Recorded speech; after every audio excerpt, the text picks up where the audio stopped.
नमस्कार, मैं हूं शिवानी पांडे और आप देख रहे हैं 4 PM। क्या बंगाल में शपथ ग्रहण होते ही चुनाव कैंसिल होने की नौबत आ गई है। एक तरफ बंगाल हाई कोर्ट के जज ने इस्तीफा दिया है तो वहीं दूसरी तरफ सिब्बल ने चुनावी धांधली के सबूतों को पेश किया है तो हड़कंप मच गया है।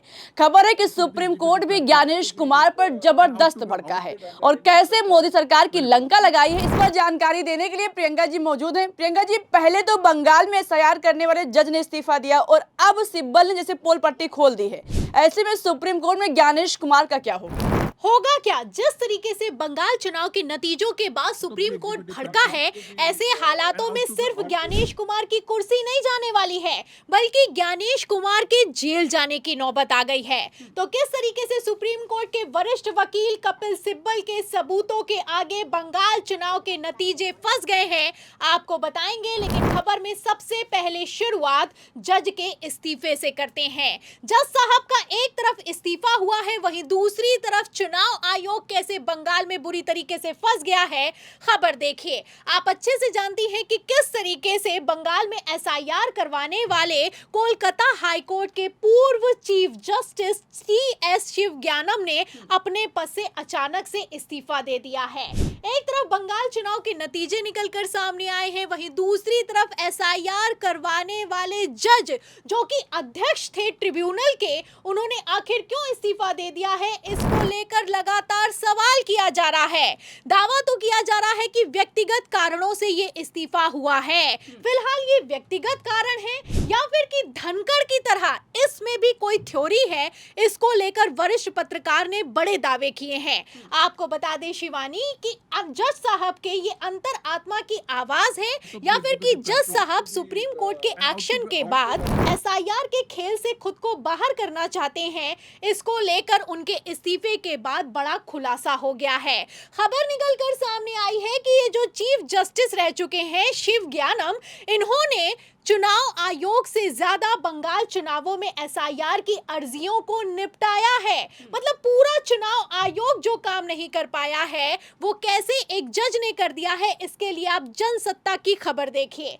इसमें लिखा हुआ है कि बंगाल एसआईआर ट्रिब्यूनल छोड़ने वाले जज ने चुनाव आयोग से ज्यादा मतदाताओं को दी राहत। इसमें आगे लिखा हुआ है कि पूर्व चीफ जस्टिस की तरफ से एक ट्रिब्यूनल ने अकेले 1717 अर्जियों को निपटाया, वहीं पूरे चुनाव आयोग ने मिलकर 1607 लोगों को वोटर लिस्ट में दोबारा से शामिल किया है।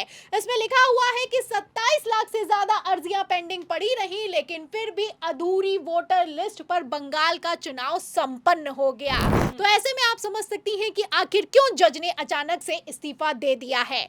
आपको बता दें शिवानी, 27 लाख अर्जियां आई निकलकर, जिसमें उनके नाम काटे गए। लोगों ने कहा कि हम जिंदा हैं, लेकिन फिर भी चुनाव आयोग ने 99% से ज्यादा अर्जियों को पेंडिंग रखा और सिर्फ 136 वोटर्स को शामिल करके वोटिंग करवा दी है। फिलहाल जो नतीजे निकलकर सामने आए हैं, उसके बाद से इन 27 लाख वोटर्स का कितना अहम रोल है, इसके लिए आप खबर देखिए दैनिक भास्कर की। देखिए, आप इसमें लिखा हुआ है कि 32 लाख टीएमसी और भारतीय जनता पार्टी के बीच जीत और हार का अंतर है।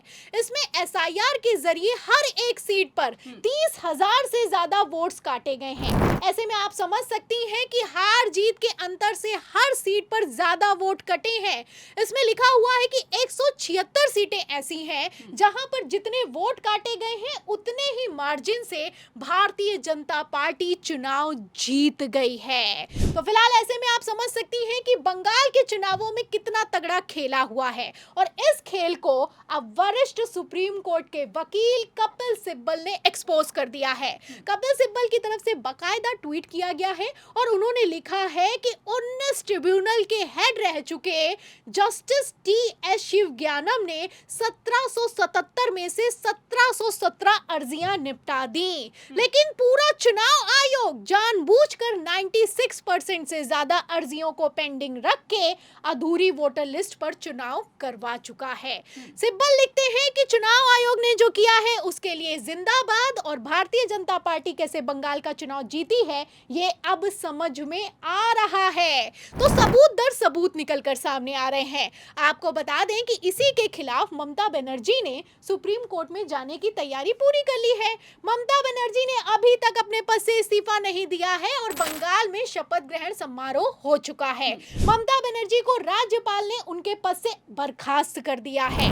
फिलहाल ममता बनर्जी एक तरफ जहां हार मानने के लिए नहीं तैयार है, वहीं दूसरी तरफ एक अकेली ममता बनर्जी को रोकने के लिए किस तरीके से बंगाल में भारतीय जनता पार्टी को पूर्ण बहुमत मिलने के बाद भी पूरा सिस्टम काम कर रहा है, इसके लिए आप वीडियो देखिए। आप वीडियो में देख सकती हैं कि किस तरीके से ममता बनर्जी के घर के बाहर भारी सुरक्षा बल तैनात कर दिए गए हैं, सीआरपीएफ लगा दी गई है ताकि ममता बनर्जी बंगाल में शपथ ग्रहण के दौरान अपने घर से बाहर ना आ पाए। एक तरफ वीडियो निकलकर सामने आया है, वहीं दूसरी तरफ आप देख सकती हैं कि अमित शाह की कृपा दृष्टि के चलते अब शुवेंदु अधिकारी मुख्यमंत्री तो बन गए हैं, लेकिन शुवेंदु अधिकारी के मुख्यमंत्री बनने के बाद प्रधानमंत्री नरेंद्र मोदी कैसे अपना चेहरा छुपाएंगे, इसको लेकर एक वीडियो सोशल मीडिया पर वायरल है, जिसके बाद से भारतीय जनता पार्टी की भयंकर फजियत हो रही है।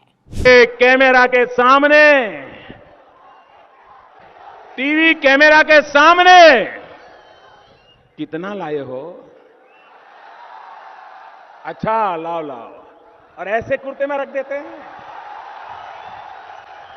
टीवी पे देखा कि नहीं देखा आपने? तो सुना आपने, प्रधानमंत्री नरेंद्र मोदी ने खुद 2016 में बंगाल में चुनाव प्रचार के दौरान मंच से किस तरीके से शुवेंदु अधिकारी को भ्रष्टाचारी और घूसखोर साबित किया, आप देख सकती हैं। एक तरफ शुवेंदु अधिकारी का वीडियो वायरल है, वहीं दूसरी तरफ प्रधानमंत्री नरेंद्र मोदी का बयान भी वायरल है और मोदी जी की भयंकर फजियत हो रही है। फिलहाल आप समझ सकती हैं शिवानी कि किस तरीके से बंगाल में भारतीय जनता पार्टी की वॉशिंग मशीन, चुनाव आयोग और गृह मंत्री की चाणक्य नीति ने काम किया है। बंगाल के चुनावों में ऐसा पहली बार हुआ है कि अधूरी वोटर लिस्ट पर चुनाव हो चुका है। 27 लाख वोटर्स अगर वोटर लिस्ट से काट दिए जाएं तो ये अपने आप में कोई छोटी बात नहीं है। फिलहाल इन सब के बीच जिस तरीके से एसआईआर करवाने वाले चीफ जस्टिस ने इस्तीफा दे दिया है, ऐसे में आप समझ सकती हैं कि यहाँ पर कुछ दाल में काला नहीं बल्कि पूरी की पूरी दाल ही काली है। फिलहाल इस पूरे खेल को सुप्रीम कोर्ट ने भांप लिया है और सुप्रीम कोर्ट ने जिस तरीके से